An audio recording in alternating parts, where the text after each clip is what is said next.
Okay, here we are, Matthew Russell Lee, Inner City Press, here at the Southern District of New York, well, in Lower Manhattan, because we're going to the State Court today, Tuesday, December 3rd, 2024.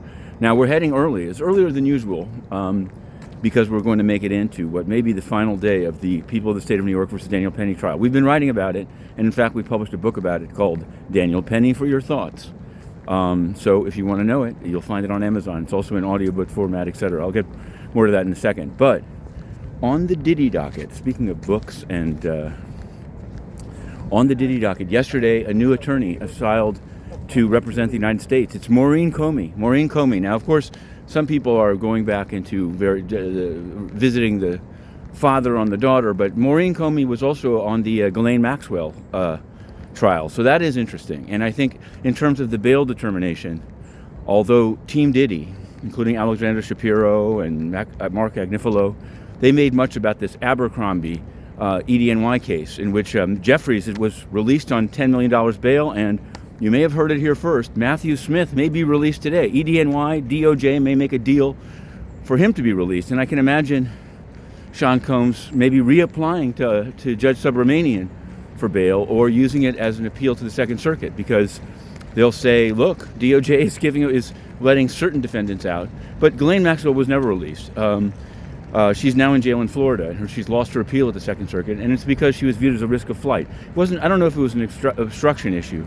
In any event, we wrote about that yesterday, and we put it actually on Substack, some of this Matthew Smith Abercrombie analogy, and the reason is we had a second book on Diddy. We have Diddy Do It. You can find that one, but Diddy Detained you cannot find.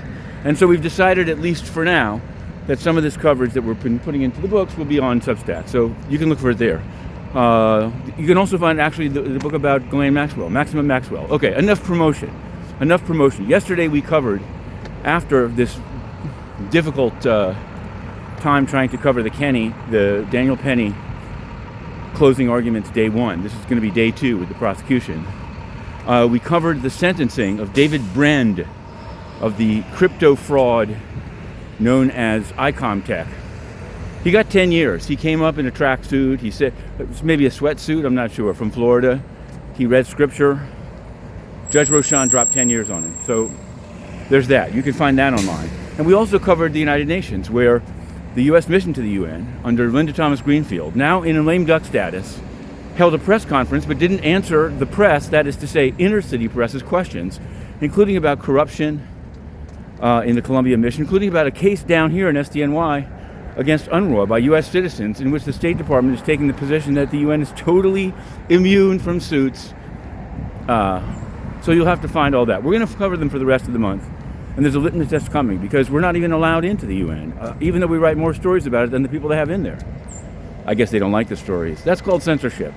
Also, look back on this whole Diddy Detain business. But hope springs eternal. We just continue to report. And we're going to be doing it soon, hopefully, after about a 2-hour delay.